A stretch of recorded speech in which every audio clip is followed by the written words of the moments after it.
اپنی بیٹیوں کو بھی قرآن کی تعلیم سے اور دین کی تعلیم سے آپ آراستہ کیجئے، اور اگر آپ نے قرآن کی تعلیم اور دین کی تعلیم سے اپنی بیٹیوں کو آراستہ نہیں کیا تو انجام وہی ہوگا جو اپنے ملک میں دیکھنے کو مل رہا ہے۔ بسم اللہ الرحمن الرحیم، الحمدللہ رب العالمین، والصلاة والسلام على سید الانبیاء والمرسلین وعلى آلہ وصحبہ اجمعین، اما بعد فاعوذ باللہ من الشیطان الرجیم، بسم اللہ الرحمن الرحیم۔ اما الزبد فیذهب جفاء واما ما ينفع الناس فيمكث في الارض۔ صدق اللہ العظیم۔ حمد و ثنا رب ذوالجلال کے لیے اور درود و سلام آمنہ کے لال کے لیے۔ حضرات گرامی،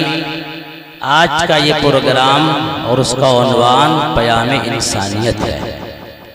پیام انسانیت کا مطلب یہ ہے انسانیت کا میسج دینا، انسانیت کا پیغام دینا۔ انسانیت کے پیغام میں سے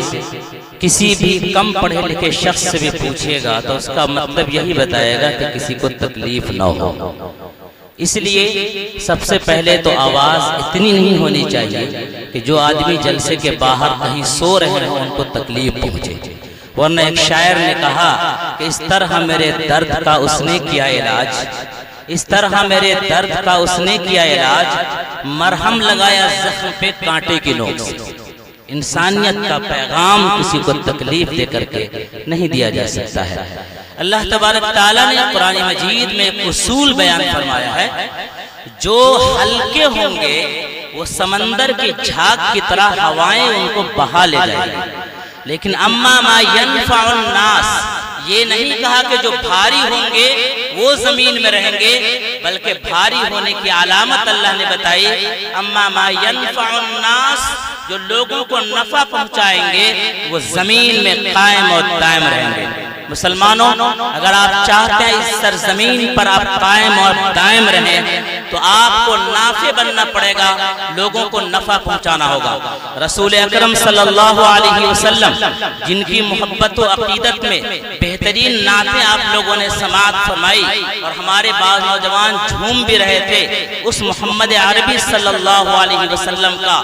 مبارک اسوہ 40 سال تک یہ رہا کہ آپ صلی اللہ علیہ وسلم نے صرف اور صرف انسانیت کا کام کیا ہے، انسانوں کا ساتھ دیا ہے، انسانیت کی خدمت کی ہے۔ یہی وجہ ہے کہ جب رسول اکرم صلی اللہ علیہ وسلم پر پہلی وحی نازل ہوئی، اقرأ بسم ربک الذی خلق، پڑھو اپنے رب کے نام سے جس نے تم کو پیدا کیا، تو حضرت محمد عربی صلی اللہ علیہ وسلم گھبرا گئے، اور گھبراہٹ میں جب حضرت خدیجہ رضی اللہ تعالی عنہا کے پاس آئے تو حضرت خدیجہ رضی اللہ تعالی عنہ، سنیے آپ اس سے دو باتیں معلوم ہوتی ہے، ساری دنیا کو تسلی دیتے ہیں محمد عربی صلی اللہ علیہ وسلم، ساری دنیا کو سمجھاتے ہیں محمد عربی صلی اللہ علیہ وسلم، لیکن گھر کے اندر اگر نیک بیوی اور نیک خاتون ہو حضرت خدیجہ رضی اللہ تعالی عنہ کی طرح، تو جب رسول اکرم صلی اللہ علیہ وسلم گھبرا کر کے گھر میں تشریف لاتے ہیں تو حضرت خدیجہ رضی اللہ تعالی عنہ رسول اللہ صلی اللہ علیہ وسلم کو تسلی دیتے ہیں، اور تسلی کے الفاظ پر غور کیجئے تو الفاظ یہ تھے کہ اے محمد صلی اللہ علیہ وسلم، آپ غریبوں کے کام آتے ہیں، آپ انسانیت کا کام کرتے ہیں، آپ دکھی لوگوں کو کام آتے ہیں، لہذا اللہ تعالیٰ آپ کو کبھی ہلاک و برباد نہیں کر سکتا، اللہ تعالیٰ کبھی آپ کو نقصان نہیں پہنچا سکتا۔ تو ایک میسج ہم کو یہ ملتا ہے، جو انسانیت کا کام کرے گا وہ ہلاک و برباد نہیں ہوگا۔ یہیں پر ایک دوسرا میسج ملتا ہے کہ محمد عربی صلی اللہ علیہ وسلم پر جب قرآن مجید نازل ہوا تو آپ صلی اللہ علیہ وسلم نے اپنی زبان مبارک سے سب سے پہلے جس انسان کو قرآن مجید سنایا وہ کوئی مرد نہیں تھا بلکہ ایک عورت تھی، حضرت خدیجہ رضی اللہ عنہا۔ لہٰذا اے مسلمانوں، قرآن کی تعلیم سے، دین کی تعلیم سے اپنے بیٹوں کو آراستہ کرتے ہیں، مبارک ہو، لیکن اس کے ساتھ ساتھ اپنی بیٹیوں کو بھی قرآن کی تعلیم سے اور دین کی تعلیم سے آپ آراستہ کیجئے۔ اور اگر آپ نے قرآن کی تعلیم اور دین کی تعلیم سے اپنی بیٹیوں کو آراستہ نہیں کیا تو انجام وہی ہوگا جو اپنے ملک میں دیکھنے کو مل رہا ہے۔ تو سب سے پہلی بات یہ ہے کہ محمد عربی صلی اللہ علیہ وسلم نے بھی انسانیت کی خدمت 40 سال تک کی ہے۔ میرے بھائیوں،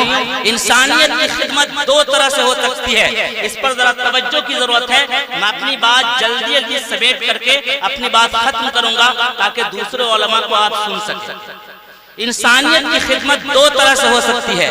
ایک طریقہ یہ ہوتا ہے کسی کے ساتھ بھلائی کیجئے، کسی کے ساتھ بہتری کیجئے، اور دوسرا طریقہ انسانیت کی خدمت میں یہ بھی ہے کہ اگر کسی پر ظلم ہو رہا ہو تو ظالم کے ہاتھ کو روک دیجئے، ظالم کے پنجوں کو مڑوڑ دیجئے، ظالم کی آنکھوں میں آنکھیں ڈال کر اس کو کہیے کہ تمہاری ہمت نہیں ہو سکتی ہے کہ تم مظلوموں کے خلاف اپنی آواز بلند کرو۔ اگر تم مظلوموں کے خلاف اپنی آواز بلند کرو گے ہم تمہارا جواب دیں گے۔ یہ بھی انسانیت ہے، اور یہ انسانیت دکھایا ہے دارالعلوم دیوبند کے بانیوں نے جب شاملی کے میدان میں انگریزوں سے لوہا لیا، انگریزوں سے ٹکر لی اور انگریزوں سے کہا اب ظلم بہت ہو چکا، تمہاری ظلم کی حدیں پار کر چکی ہے، تم نے انسانیت کو شرمسار اور داغدار کیا ہے، لہذا اب تمہارا ظلم نہیں سہے گا، اب نہیں سہ پائیں گے، تم ہتھیار لے کے آؤ، گولیاں لے کر کے آؤ اور تیر و تلوار لے کر آؤ،